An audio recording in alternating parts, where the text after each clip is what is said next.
My alcoholic best friend told me she hooked up with my boyfriend, but he says she's lying. After speaking to them, I know which relationship is worth saving. I've been best friends with Becca since 2010.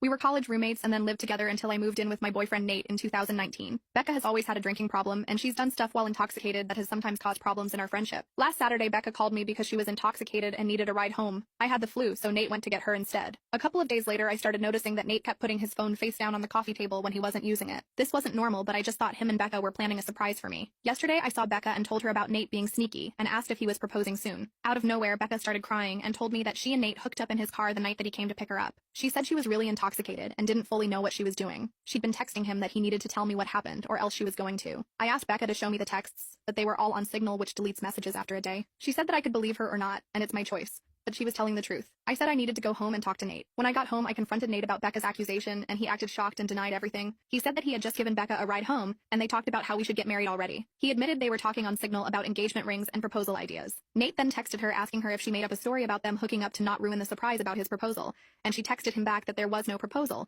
and to stop playing dumb. Nate said we were on the verge of breaking up, and he'd rather just have the surprise be ruined, but Becca kept telling Nate to stop lying until he got angry and hung up on her. Nate told me he was upset that the surprise got ruined and that I believed Becca, and stopped speaking to me. I really didn't know what to think, and I still don't. Update. I told Nate that I had found a way to recover deleted messages from Signal, and he immediately asked me to show him how to do it. Since he didn't panic, I knew he was telling the truth. Unfortunately, my phone was old and I couldn't get it to work. But Nate told me we were going to Verizon to get me a new phone and prove his innocence and see that Becca lied because she's a effing crazy drink beach. By then, I completely believed Nate anyway. I told him I was going to cut Becca off, but I wanted to try to get her to admit that nothing happened. So I called her on speakerphone and told her I could recover deleted messages on Signal. She asked me why I felt the need to do that instead of trusting her, which immediately put me off. I told her I wanted proof of the conversation and I had already seen everything they talked about. After that, Becca just went silent until I told her to say something.